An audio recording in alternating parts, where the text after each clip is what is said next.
जो successive ionization energy होता है ये जनरली हम लोग फाइंड आउट कर देते हैं कि ये होता क्या है। जैसे कि सपोज कर देता हूँ मैं, कोई एलिमेंट है एम, ये एलिमेंट अगर अपना एक इलेक्ट्रॉन रिमूव करता है, रिलीज करता है, तो रिलीज करने के बाद ये जो होता है गाइस ये बन जाता है एम प्लस। ऑब्वियसली सबको पता है ये कंडीशन, ये क्यों हुआ अब इसको मैं बाद में डील करूँगा। इसको मैं बोल देता हूँ गाइस आयनाइजेशन एनर्जी फर्स्ट।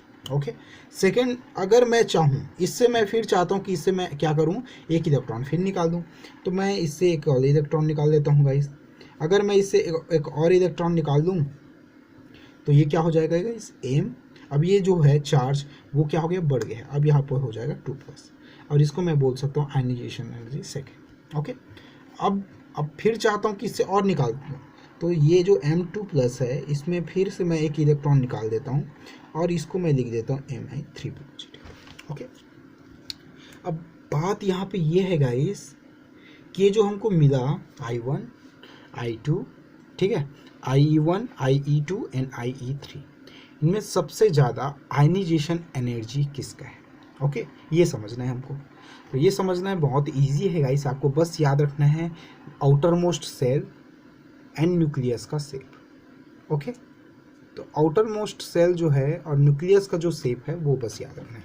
यहाँ पे अगर मैं कंडीशन की बात करूँ गाइस, तो यहाँ पे आप इजीली देख रहे हो कि यहाँ पे m है, यानी कि एक इलेक्ट्रॉन क्या हो रहा है गाइस, उसका रिमूव हो रहा है। ठीक है, तो ये जो है m चेंज हो गया M+ में, यहाँ पे देखो M2+ में, और यहाँ पे M3+ में। सीधी सी बात कंडीशन में बता रहा हूँ आपको। इसके पास जितना भी इलेक्ट्रॉन हुआ होगा ये अपना एक इलेक्ट्रॉन रिमूव कर दिया। उसके बाद जैसे ये अपना एक इलेक्ट्रॉन रिमूव करता है गाइस, ठीक है, जैसे ही कोई न्यूक्लियस है और न्यूक्लियस के आउटर मोस्ट जो भी सेल होगा वहाँ पे क्या है, उसके इलेक्ट्रॉन्स हैं। ठीक है, ये तो यहाँ पे जो है प्लस चार्ज रहता है गाइस, इसका अट्रैक्शन इन सब के साथ रहता है। जैसे कोई एक इलेक्ट्रॉन यहाँ से रिलीज हुआ, बाकी का जो फोर्स है वो इन सब पे आ जाता है। ठीक है, तो फर्स्ट टाइम जब हम लोग रिमूव कर रहे हैं इलेक्ट्रॉन तब तो ज़्यादा टेंशन नहीं है, आयनाइजेशन एनर्जी कम लग रहा है, लेकिन जब सेकेंड टाइम हम लोग उससे फिर से इलेक्ट्रॉन निकालेंगे तब ये उसको निकलने नहीं देगा, क्योंकि यहाँ पे उसका आयनाइजेशन एनर्जी बहुत ज़्यादा लगेगा, क्योंकि ये न्यूक्लियस उसको बहुत ही ज़्यादा क्या करेगा, अट्रैक्ट करेगा। सेम कंडीशन अगर ये सेकेंड इलेक्ट्रॉन भी यहाँ से रिमूव हो जाता है तो थर्ड वाले कंडीशन में तो बहुत ही ज़्यादा हमको क्या चाहिए गाइस, आयनाइजेशन एनर्जी की रिक्वायरमेंट होगी। रीज़न पता है आपको, क्योंकि यहाँ से 3 इलेक्ट्रॉन जाने के बाद इन बाकी 3 में जो आयनाइजेशन एनर्जी है, यानी कि जो अट्रैक्शन पावर है न्यूक्लियस का, वो बहुत ही ज़्यादा बढ़ जाएगा और इसको निकालना पॉसिबल नहीं होगा। सीधी सी बात है, आप कोई भी जैसे कैंटीन में जाते हो, कैंटीन में आपका फ्रेंड मिला, फ्रेंड बोला भाई मेरे को एक समोसा दे दे, ठीक है, रास्ते में ही था, ठीक है भाई दे दे, निकल गया या छीन लिया समझो, चलो जाने दो, कोई टेंशन नहीं। फिर आप आगे जाते हो, फिर से कोई आपका कोई भी फ्रेंड आया, वो एक और समोसा ले गया, ठीक है, अब क्या करोगे आप, ये जो समोसा है उसको आप इजीली जाने नहीं दोगे, क्योंकि आपके पास पहले से एक चला गया है। लेकिन क्या कर सकते हो, फ्रेंड है, छोड़ दिए। लेकिन थर्ड टाइम जब ऐसे ही कोई कंडीशन आता है तो आप उन समोसों को क्या करोगे, बहुत ही ज़्यादा संभाल के लेके जाओगे। समझ में आ रहा है ना, अब उसको निकालना नहीं चाहोगे आप। लेकिन फिर भी अगर कोई फ्रेंड आता है तो वो अगर आप डोनेट करना भी चाहते हो तो इतना ईजिली मानोगे नहीं आप, उसके लिए बहुत ज़्यादा मशक्क़त करना पड़ेगा आपके फ्रेंड को। ठीक है, तो वही कंडीशन है, यहाँ पे इलेक्ट्रॉन निकलेगा लेकिन बहुत ही ज़्यादा आयनाइजेशन एनर्जी की रिक्वायरमेंट होगी। ओके, तो यहाँ पे अगर मैं बात करूँ सक्सेसिव आयनाइजेशन एनर्जी की, तो सबसे ज़्यादा आयनाइजेशन एनर्जी जो है गाइस वो लगेगा हमारा Ia3 में, क्योंकि यहाँ पे जो इलेक्ट्रॉन्स का जो पावर है, इलेक्ट्रॉन के रिलीज होने से उनमें पुल अट्रैक्शन बढ़ जाता है। उसके बाद IE2 में, फिर देन IE1 में, और ये गाइस कभी भी चेंज नहीं होता। मोस्ट इम्पॉर्टेंट है, लिख के ले दो। Okay, factors on which ionisation energy depends. Okay, तो किस किस में डिपेंड होगा गाइस, वो बेस्ड होता है। देखो फर्स्ट जो होगा फैक्टर वो होता है हमारा atomic size. Okay, most important, हमारा जो आयनाइजेशन एनर्जी है गाइस वो होता है एटॉमिक साइज पे बेस्ड होता है। ठीक है, रीज़न आपको पता है क्यों, जैसे कि ये न्यूक्लियस है पॉजिटिवली चार्ज और ये उसका न्यूक्लियस है, यहाँ पे इलेक्ट्रॉन है, एक ऐसे ही सेम है, यहाँ पे एक पॉजिटिवली चार्ज है और ये उसका आउटर मोस्ट सेल है और ये इसका इलेक्ट्रॉन। तो आप मेरे को ये बताओ इन दोनों में से सबसे ज़्यादा आयनाइजेशन एनर्जी किस में लगी, मतलब इलेक्ट्रॉन निकालने के लिए सबसे ज़्यादा मशक्क़त किसको करनी पड़ेगी? ऑब्वियसली इसको। क्यों? क्योंकि इसका जो आउटर मोस्ट सेल है और न्यूक्लियस है उन दोनों के बीच डिस्टेंस क्या है गाइस, बहुत कम है। मतलब कि यहाँ का न्यूक्लियस इस इलेक्ट्रॉन को बहुत ही ज़्यादा अट्रैक्शन फोर्स से बाइंड करके रखेगा और ये उतना ही लूज से, तो इसमें कम लगेगा आयनाइजेशन एनर्जी और इसमें ज़्यादा लगेगा। मतलब ये हुआ कि आपका आयनाइजेशन जो एनर्जी होता है guys is directly proportional to inversely proportional to 1/, size. Okay, inversely proportional to size. तो याद रखना अगर साइज बढ़ेगा तो आयनाइजेशन एनर्जी कम होगा और आयनाइजेशन साइज कम होगा तो आयनाइजेशन एनर्जी बढ़ जाएगा। ओके, तो ये हो गया फर्स्ट गाइस। सेकेंड अगर मैं बात करूँ सेकेंड फैक्टर का, तो सेकेंड फैक्टर है गाइस हमारा न्यूक्लियर चार्ज। अब न्यूक्लियर चार्ज कैसे इफेक्ट डालता है गाइस मैं बता रहा हूँ आपको। न्यूक्लियर चार्ज को हम लोग जनरली डिनोट करते हैं गाइस जेड से, ठीक है। जेड जो होता है ये होता है जेड आपका बेसिकली आप सबको पता होगा तो एटॉमिक नंबर होता है, ये एटॉमिक नंबर। और ये जो एटॉमिक नंबर है गाइस ये हम लोग जनरली डिनोट करते हैं नंबर ऑफ प्रोटॉन से, नंबर ऑफ प्रोटॉन्स।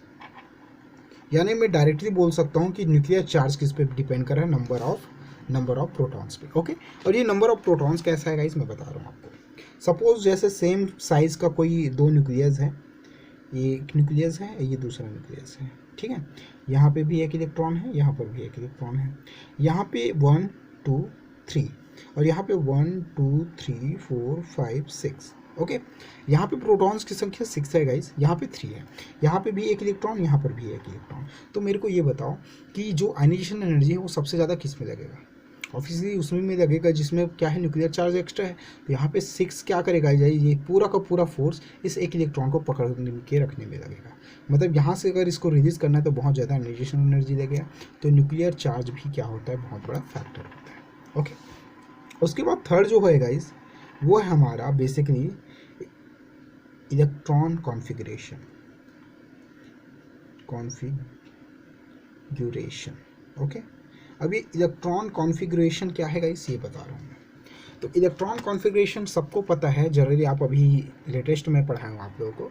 तो यहाँ पे जनरली सबसे ज़्यादा आयनाइजेशन एनर्जी या फिर इलेक्ट्रॉन को निकालने में सबसे ज़्यादा टफ होता है गाइस हाफ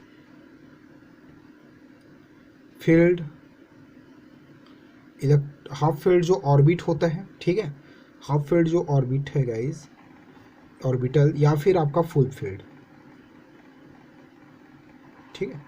हाफ फील्ड या फुल फील्ड, ये हाफ फील्ड जो कंडीशन है उसमें और फुल फील्ड है उसमें।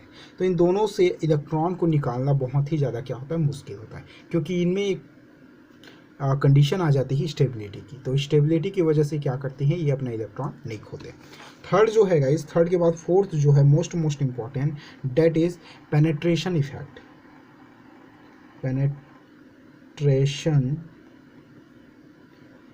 इफेक्ट, ठीक है, या फिर इसी को हम लोग बोलते हैं गाइस सब सेल इफेक्ट। ओके, सब सेल इफेक्ट। ओके, अब ये इफेक्ट क्या है गाइस मैं बता रहा हूँ आपको।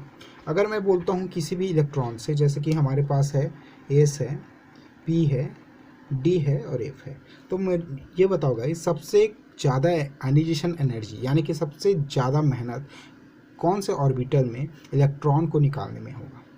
ऑब्वियसली किस में होगा गाइस, एस में होगा, क्योंकि एस में जो होता है इलेक्ट्रॉन जो है वो बहुत ही ज़्यादा क्या होता है आपके न्यूक्लियस के साथ करीब में रहता है। पी में थोड़ा दूर होता है, डी में भी ये।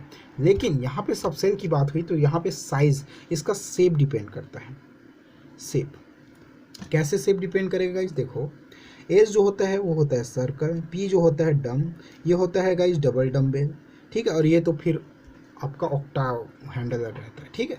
तो यहाँ पे क्या होता है, यहाँ पे सर्कुलर जो आपका है, सर्कल की वजह से इलेक्ट्रॉन जो होता है वो उसका इलेक्ट्रोस्टैटिकल फोर्स जो है वो सेम रहता है।